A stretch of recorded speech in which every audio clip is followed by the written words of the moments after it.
Här i Sveriges Radio P1. Klockan är 2.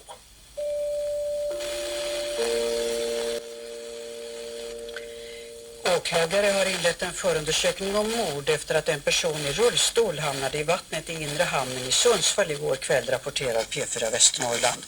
4 personer som fanns i närheten är anhållna. Anhöriga till den 75-årige mannen är underrättade om dödsfallet. En räddningsinsats pågår. Может быть, за то, что вас любила королева? А как вас не любить? И гражданин к вам не идет, точь-в-точь, как на картинке. В часах Амура королевский сын. И с талым лицом. Опять росинка. 76 копеек. Наталья Беляева, служба информации.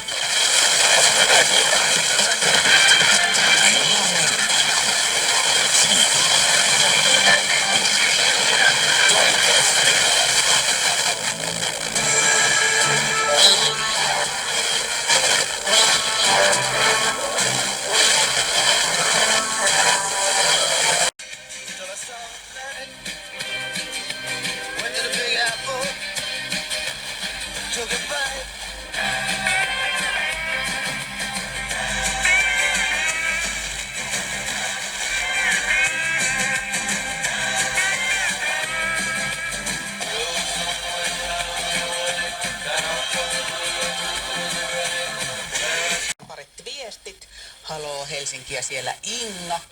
Kylli Rovaniemeltä tiedustelee, alkaako fläppitaulu olla rasvattu ja kaaviot kunnossa. Ei enää kuukauttakaan, kun on Suomen itärajalle. Satulasta näkee, että kalevalainen alkumetsä on hakattu. Kultamalmi aiotaan kaivaa polun alta ja rakennustyylikin on lavastetta. Mutta vielä löytyy elävälle yleisölle ja ne monesti ajoittuu tuohon työpäivän jälkeiseen iltaan. Eli on hyvin täysiä päiviä ollut ja ei voi kyllä hirveästi valittaa, että tylsää hetkeä olisi tässä elokuussa hirveästi ollut, mutta on kysymys tullivirkailijoilla on esimerkiksi ollut semmoinen. Ja sitten se on myös poliisin tai ajurin numerolevyksi tämä prikka kehittynyt. Ja koko ajan sitä on käytetty myös tarjottimen merkityksi. Mein muiden veljensä kanssa tuossa ihmeperhekokoonpanossa niin esiintyivät tuossa elokuun puolivälissä Helsingissä. Ja siis siinä on kyllä mun mielestä jotain niin mahtavaa tuommoisessa.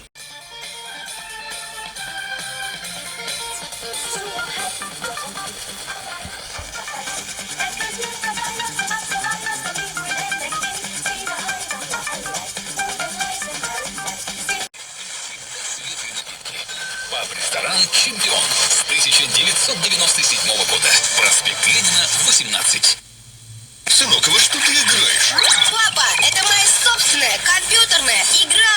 Я сам сделал. Меня в ТОПе научили. Компьютерная академия ТОП. Комплексное обучение ребенка в сфере IT. Уникальная интеллектуальная среда для современных детей. Преподаватели практики. Запись в группу по телефону 214 24 64. Наш адрес – проспект Ленина, 5А. Ищите нас в интернете. Академия ТОП Выборг. Радио. Телефон рекламной службы «Плац Радио» в Выборге. 8 905